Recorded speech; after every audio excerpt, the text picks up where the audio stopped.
Hello everyone, मैं doctor भावना। मैं यहाँ पर सचेत करने आई हूँ आपको कुछ ऐसी चीज़ों से जो बहुत ख़तरनाक हैं, लेकिन आपको पता नहीं है वो क्या है। बहुत सारे मिथ्स, बहुत सारे मिसकंसेप्शन और बहुत सारी अवॉइडेंस है। पेशेंट्स के साथ मुझे बहुत सारे एक्सपीरियंसेस हुए हैं। मैं उन एक्सपीरियंसेस को आपसे शेयर करना चाहती हूँ, क्योंकि डायग्नोसिस और ट्रीटमेंट पर तो सब कोई ध्यान दे रहा है। हर क्लिनिक में, हर हॉस्पिटल में क्या हो रहा है, हर क्लिनिक और हॉस्पिटल में पेशेंट को कोई दिक्कत होती है तो वो जाता है। इवन हल्की दिक्कत में भी नहीं जाता यूजुअली।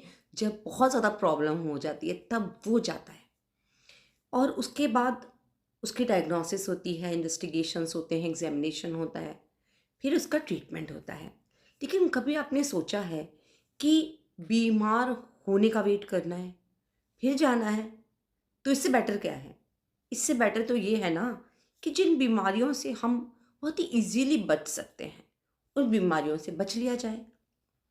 भी एक बात बताओ कि एक बार बीमारी हो गई, है ना, और उसने अपने सिम्टम्स दिखाना शुरू कर दिया, यानी कुछ प्रॉब्लम्स ऐसी हो गई जो आपको प्रॉब्लम क्रिएट कर रही हैं। लाइक काम नहीं करने दे रही, थकान हो रही है, बॉडी खो रहा है, या आपके किसी ऑर्गन ने ढंग से काम करना बंद कर दिया है। जैसे लिवर ढंग से काम करना बंद कर देता है तो जॉइंटिस हो जाता है, फिर वीकनेस आती है और आपका काम खराब होता है, और बॉडी में जो अंदर डैमेज चल रही होती है वो तो पता ही नहीं होता। कभी कभी डैमेज सिम्टम्स के अकॉर्डिंग होती हैं, कभी कभी डैमेज सिम्टम्स के अकॉर्डिंग नहीं होती है, उससे बहुत ज़्यादा होती हैं। तो ये डिपेंड करता है कि आपको क्या हो गया है, आपको कौन सी डिसीज़ हो गई है। तो क्या आपको नहीं लगता कि आपको पता होना चाहिए आप कौन कौन सी बीमारियों की रिस्क पर हो? तो बेटर नहीं रहेगा? आप सोच के बताओ, बेटर नहीं रहेगा जब कोई प्रॉब्लम हो ही नहीं? हमेशा पढ़ा है, हमेशा सुना है सभी ने, prevention is better than cure. But सब लोग अपनी ज़िंदगी में से कितना उतारते हैं? तो आप आज से प्रण कर लो, वादा ले लो अपने आप से कि प्रिवेंशन को अपनी लाइफ में उतारेंगे। अब प्रिवेंशन कैसे करना है, किससे करना है, किस तरह होता है, ये सिर्फ आप कर सकते हैं जब आपको जिस बीमारी से बचना है या बहुत सारी बीमारियों से बचना है, उनके बारे में आपको प्रॉपर नॉलेज होनी चाहिए। यानी आपको एक एजुकेशन होनी चाहिए, हेल्थ एजुकेशन और मेडिकल एजुकेशन।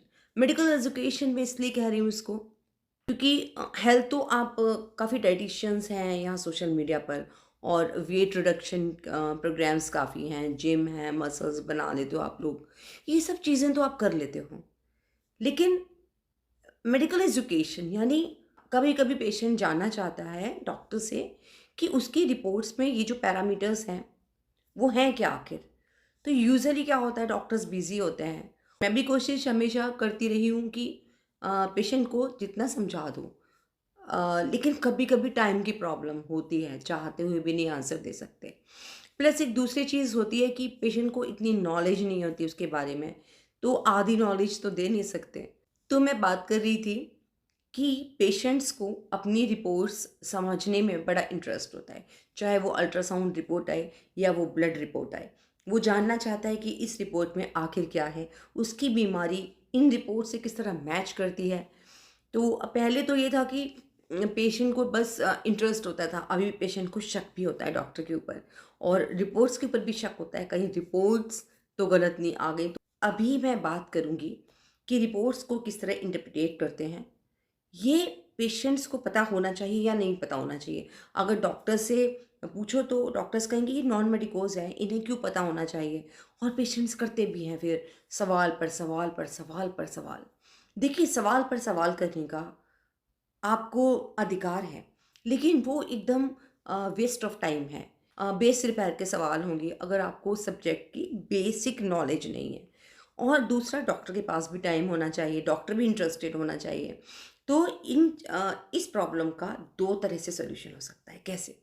नंबर वन, कि आपको अपनी बीमारी छोड़िए, सबसे पहले आपको अपने बॉडी फंक्शंस की एक बेसिक नॉलेज होनी चाहिए। तब तो आप समझ पाएँगे ना कि आपको जो डिसीज़ हुई है उसमें कैसे जो जब आप नॉर्मल नहीं समझेंगे, तो फिर आप एबनॉर्मल कैसे समझेंगे?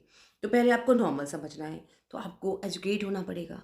तो एजुकेट करने के लिए मैं यहाँ पर इस प्लेटफ़ॉर्म पर हूँ और आप मुझसे अपनी जिज्ञासाएँ यानी अपने सवाल जो आपकी क्वेरीज़ हैं किसी डिसीज़ को लेकर, वो भी आप मुझसे कमेंट बॉक्स में पूछ सकते हैं या मुझे ईमेल कर सकते हैं। तो इसमें आपको सबसे पहले एक बेसिक नॉलेज चाहिए, तब आप जाकर सवाल कर सकते हैं अपने डॉक्टर से, कौन-सा सवाल जो कि सही सवाल है। बहुत ज़्यादा सवाल करने हैं तो आप अपने डॉक्टर से अलग से टाइम ले सकते हैं, तब आप सवाल कर सकते हैं।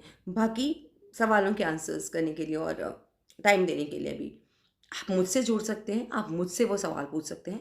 मैं कोशिश करूँगी आपकी पूरी-पूरी हेल्प करूँ।